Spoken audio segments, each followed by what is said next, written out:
debate last night was the Green Party.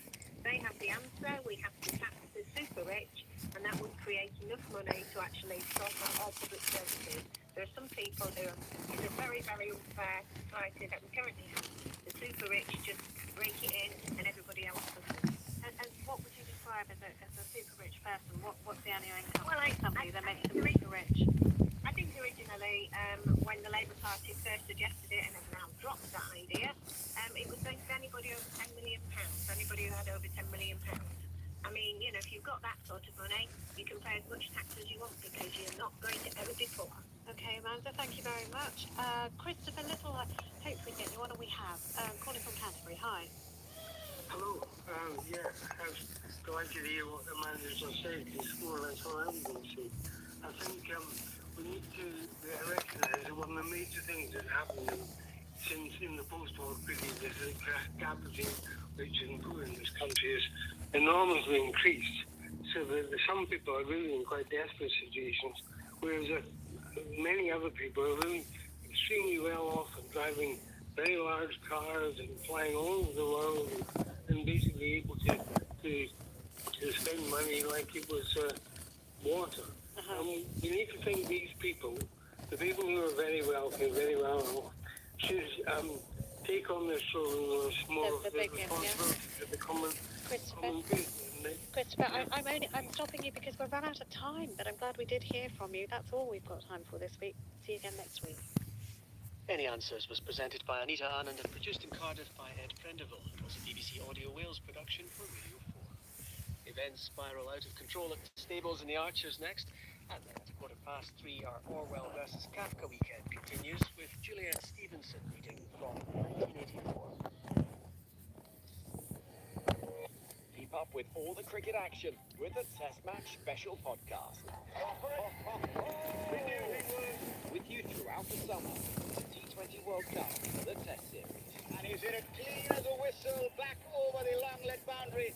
Including exclusive interviews, in-depth analysis, and reaction to the biggest matches. First batting lineup from stand-up with the best in the world of any country. The Test Match Special podcast. Listen on BBC Sounds.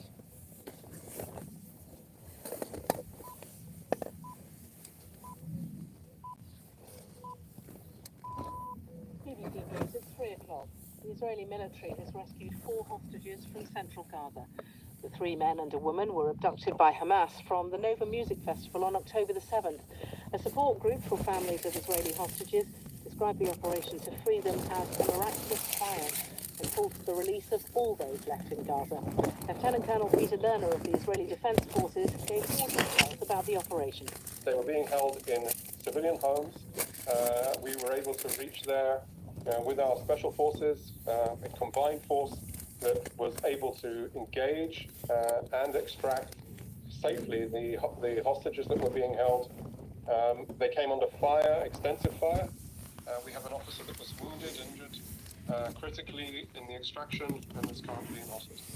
The wife of Professor Michael Mosley has released a statement saying his family is refusing to lose hope as efforts to find him on a Greek island continue. The 67-year-old vanished after setting off on a walk on Wednesday in Symi, where the couple were on holiday. The focus of the operation has shifted to a remote mountainous area. Sir Keir Starmer has insisted the Labour manifesto won't include any surprise tax rises. Earlier, the Shadow Business Secretary, Jonathan Reynolds, acknowledged that Labour would inherit planned tax increases, including the extra money raised by freezing income thresholds. The Liberal Democrats say they'd spend £50 million a year maintaining 3 new national parks. They also committed to planting 60 million trees a year. Party leader Sir Ed Davey said the significant cost of the plans would be worth it. But I believe this is hugely important for our environment. It will help the fight against climate change. It will help the fight against the nature crisis. We need to improve biodiversity. It helps people's health. One of the reasons I was playing tennis is because we want to get over the idea that our environment and leisure is so important for people's health. So yes, it's a big commitment, but it's one that we want to persuade people is the right commitment. The man accused of hitting the Danish Prime Minister, Mette Frederiksen, in the centre of Copenhagen last night has appeared in court. The Polish national, who's 39, was remanded in custody until later this month. Adrienne Murray has the latest. According to Danish media, the prosecutor detailed how the accused, who was accompanied in court by an interpreter, had hit the Prime Minister's right upper arm with a clenched hand and knocked her at around 17:50 last night. In a statement, the Prime Minister's office told the BBC that Fredrickson had been taken to a hospital for a checkup, having suffered a minor whiplash injury, adding that she was safe but shaken and that all of today's engagements have been cancelled. The government has described the reintroduction of restrictions on liquids in air passenger hand luggage as a temporary measure. The 100-millilitre limits will be reinstated at 6 regional airports at midnight so that security scanners can be updated. BBC News. In 15 minutes, we'll be resuming our Orwell versus Kafka weekend with the next instalment of 1984, read by Juliet Stevenson. This is the third of 6 readings from Orwell's classic, which we'll be hearing throughout the day here on Radio 4 as we mark 75 years since it was first published. The final 3 instalments will be tonight at 7, 9 and 11 o'clock, and you can catch up on the readings so far on BBC Sounds. At 4:15 this afternoon, Helen Lewis and Ian Hislop will be continuing their detailed exploration of some of the themes to be found in Orwell and Kafka's work. Surveillance is the topic of this next programme. Among Ian and Helen's guests, Silke Carlo from the organisation Big Brother Watch. She'll be discussing the extent to which Orwell's warnings were prescient, as well as Kafka's recognition that surveillance often becomes internalised, with subjects effectively policing themselves. And then also, as part of this special weekend of programmes, tomorrow afternoon's drama is The Trial. Orwell versus Kafka on Radio 4 and BBC Sounds. What have I been arrested for? Marking the centenary of Franz Kafka's death. I haven't the authority to disclose what you've been charged with, or even whether you've been charged yet at all. A new adaptation of one of his most famous works. The court won't recognize an innocent plea. There is protracted acquittal, temporary acquittal, so be it, guilty. Starring Adrian Scarborough, Nina Wadia, and Iwan Rayon. You make guilty sound so much more virtuous than the alternatives. Orwell versus Kafka. Trial on Radio 4 and BBC Sounds. Tomorrow afternoon. Now on Radio 4, alarms are going off for Fallon in the Archers.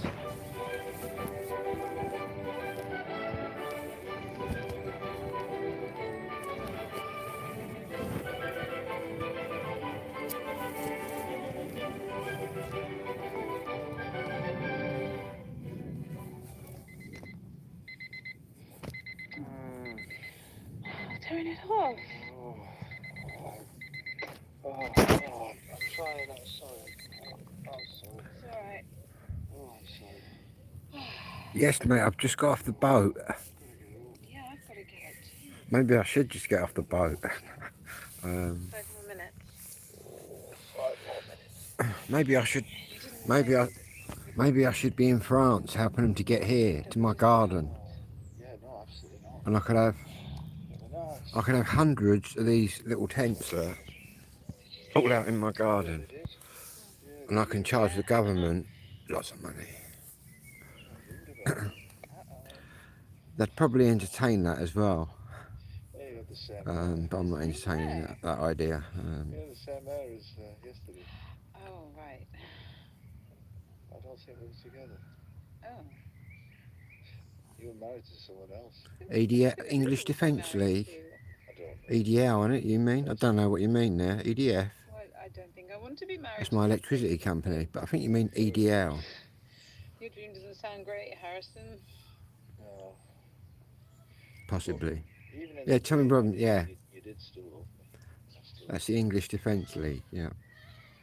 You don't hear a lot about them anymore. An alien planet. Maybe the faceless folks. Well, that would explain the But they get classed as racist, when really they're not. Like that Tommy Robinson, he actually exposed an Asian paedophile ring. Why you with that other stuff? Well, I look suspicious. Good. I hope I do. Well, Don't want to come over too There's another 2 more easy, do we? possible symptoms. But again, I've got to send off for tests. Marigold and Lucky Boy. I mean, they're very hard symptoms, Lily, and if we treat them promptly, Oh. you all right? I just try. That seems like a reason. Anyway, I've just put my trainers on, got my shorts on. I'm gonna go indoors and we'll play a couple of records and yeah. News from Kent today. Not a lot of news really. But then I haven't watched the local news. But if anything major had gone off, I would know about that. But yeah, apart from that, it's a nice day. All quiet on the eastern front. That's what my granddad said. In no man's land. No, my granddad was on a horse pulling a big gun through no man's land. Crazy. But he never spoke about it. I expect he sees friends and mates blown to bits and that. Very sad, really.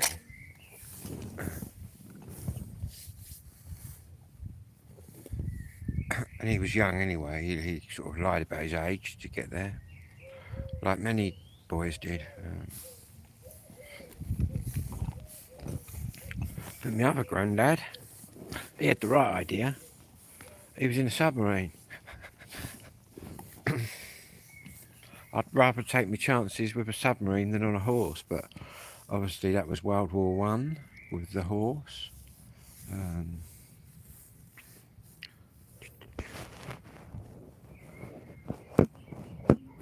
But then Germans built good U-boats.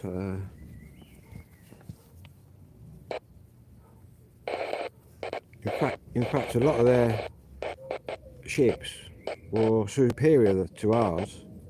It's just our Royal Navy knew more than them. So when it came to tactics and all of that, we'd been doing it thousands of years. So crazy. But anyway, Hitler started that when he started bombing all the innocent ships, hospital ships and things. 1970s. Porridge, that's a good one. It's supposed to get a bit cooler out here, but it's not too bad. It's a nice breeze.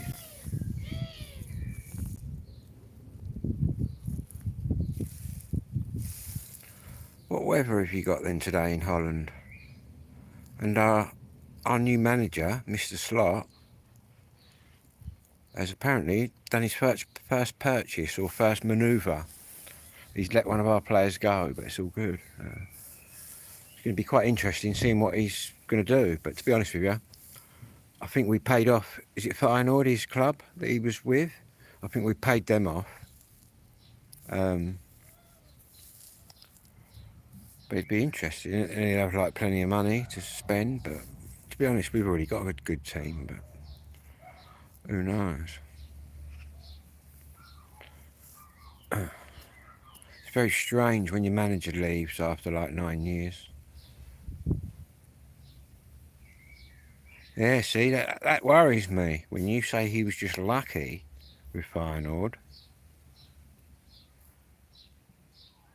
Yeah, now he's playing all the big teams. He's going to be playing Man United, City. But then again, he did say when Liverpool come knocking, you don't turn them away. Yeah, he's done well. He'll probably get a 3 or 4 year contract. Don't know what his contract is. Who knows? He might even hit it right off. He could go down a hero. Like Jurgen Klopp's just gone down. He came in and we were crap. He won us the league, the Champions League, you name it, he won it. He won us the Premiership after 30 years. And that's what Mr. Slot has got to contend with, but he must know that anyway. What we need him to do is raid the Dutch league. Some of their fast players, man. Get a few Dutch lads in our league. That's what normally happens when your manager comes over. You bring a few with him on the quiet. Yeah. We need Holland's goal scoring machines, whoever they are nowadays. Used to be Dennis Bergkamp and Ruud van Nistelrooy. Van Persie, he wasn't too bad for Arsenal.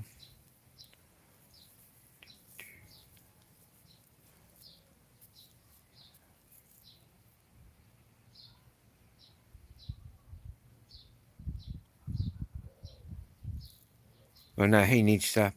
The good thing about Liverpool is we got American owners, and they understand that we know the game, and they don't. They let Klopp do what he needed to do. But saying that about Mr. Slot, that he's only done a bit in Holland, same could be said for Klopp when he got here, because he'd only been to Borussia Dortmund. He took Borussia Dortmund from nowhere to the top.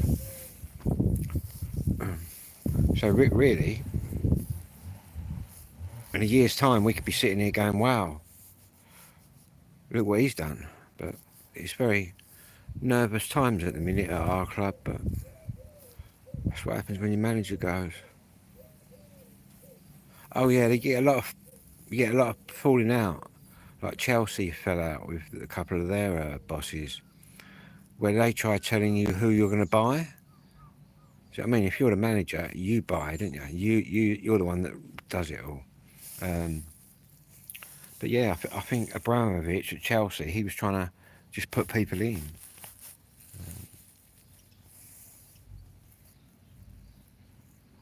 Yeah, it's very big in Italy, is the mafia and all that. In England, it's not too bad. In the 70s, there was a few dodgy bets going on, but it's not been infiltrated by the criminals, because obviously we invented the game. It's our national game. It wouldn't be corrupt like that. But I understand what you're saying. In Italy with Juventus, it's all political. Yeah, do you know what I mean? Do you remember the 70s and the 80s when, in fact, you had a few strong Dutch teams in the 70s and the 80s because Liverpool played them. Back then it was no sponsors on your shirt, and it was who was the best, you know what I mean? And it wasn't millions of pounds for a player and shit like that. The money men just want the money, don't they?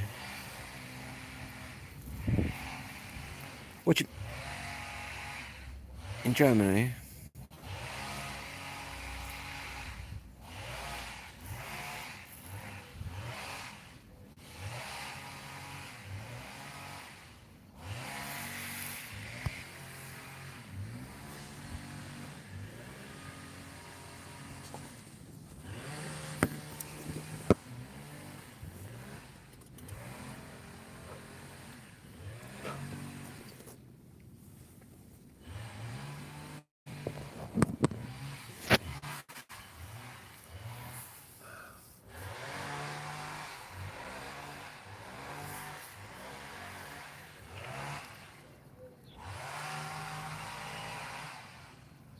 Yeah, we've had, well, Liverpool haven't because we've got some English players, but they've had games at Arsenal and Chelsea like that where no English players are even on the pitch.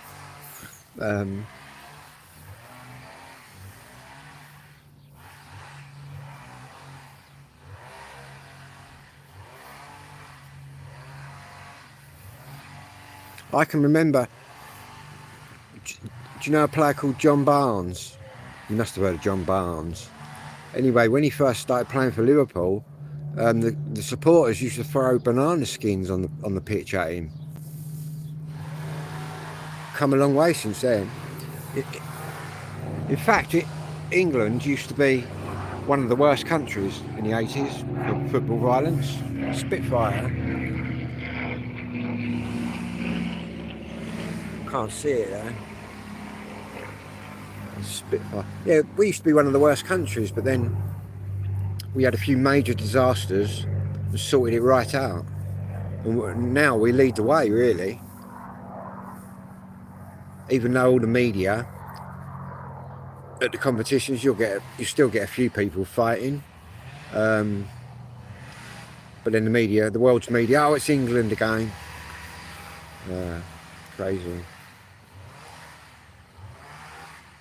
black keeper and the goalie. Do you remember the Mexican goalkeeper that let in the penalty and they shot him, I think, didn't they? That was from the World Cup. Noisy. I've got to plug my power bank in.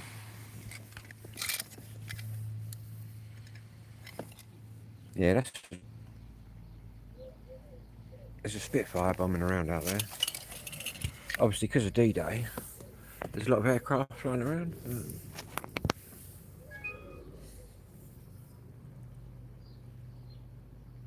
Yeah, Arsenal, Man City, they've all been them. All the Arabs and that, isn't it? Same as boxing, all the oil money.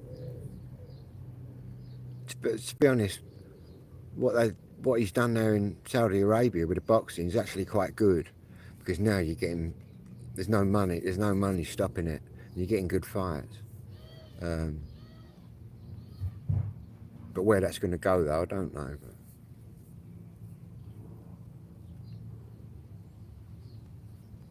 yeah, I can remember them early shirts, man.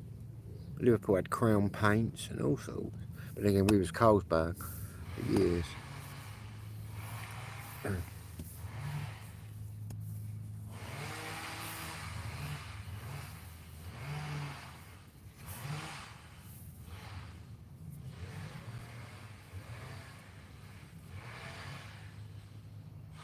Yeah, we've had a few with the Commodore logo on the shirts.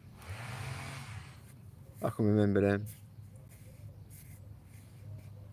Now it's just adverts everywhere, isn't there? All around the ground and rolling electronic billboards selling you what this, that and the other.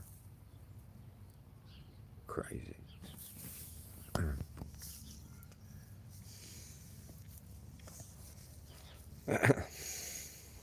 And also the price of football now.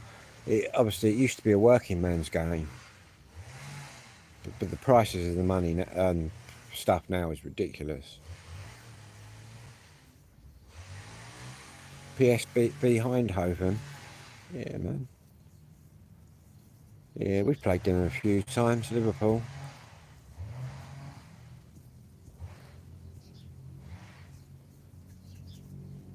You know, European games.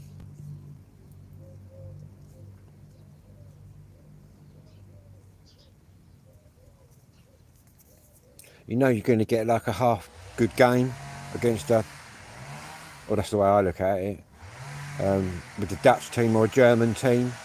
You know you're going to get like a physical game, but to be honest, that's England's game, so it's all good. Then obviously you get teams like Italy that are just send you to sleep because they're just passing it around all day long.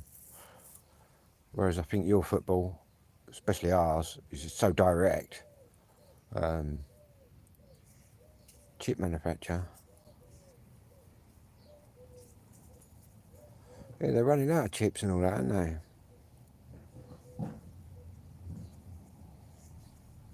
All the precious metals.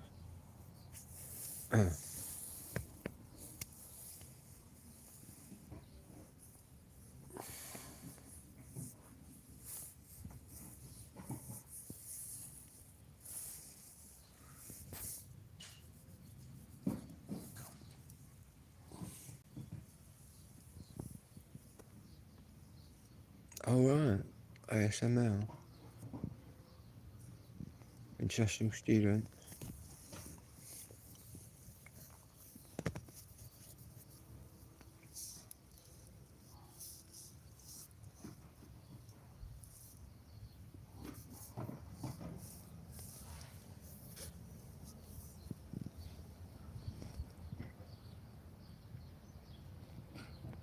Yeah, it's same as England, mate. We're a big technology country now. We went from being a massive manufacturing country. Now we sell. We actually lead the way in surveillance equipment. Britain. And computer-based stuff. Yeah, it's mad how it's all changed, isn't it?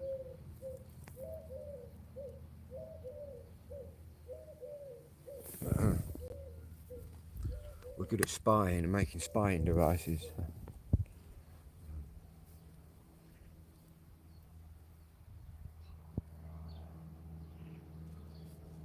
Oh, yeah.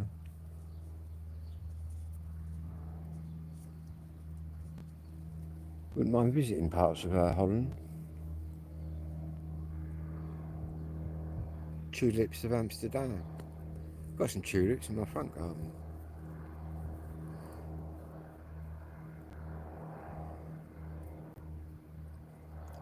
Probably, yeah, got some weed as well, isn't there? In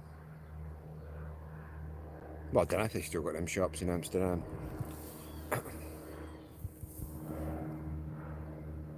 Very quiet. Oh, right, did they hijack the idea there, the technology there then?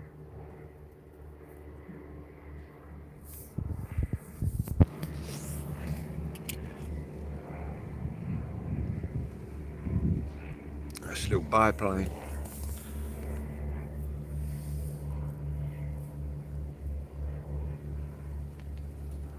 Alright, Hazares? Yes, mate, I am sitting in my tent.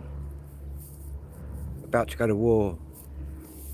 No, I'm only joking. Yeah, I am. I'm in my garden. I've got another one now. Gosh. At the moment, I'm in this one.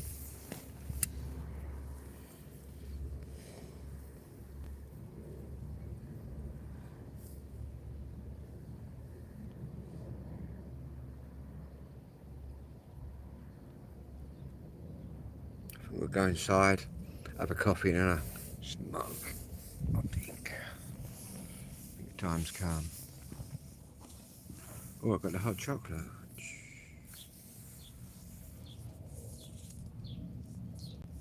I'll have a coffee.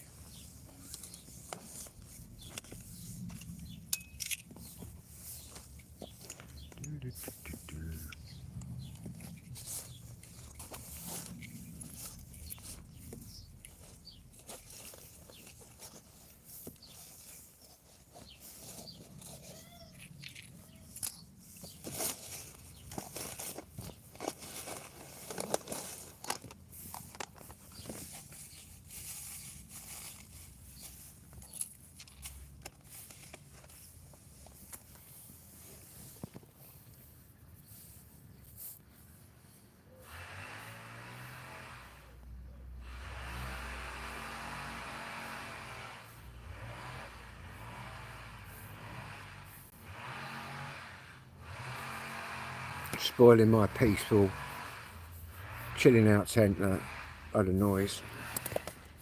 Noisy bastards.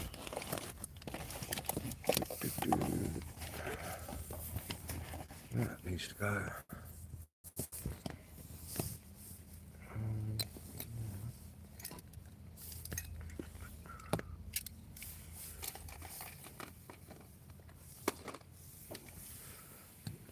I think one of my pals goes to Holland fishing in the canals.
Anyway, I'll be back in a minute. I'm going to charge this phone up.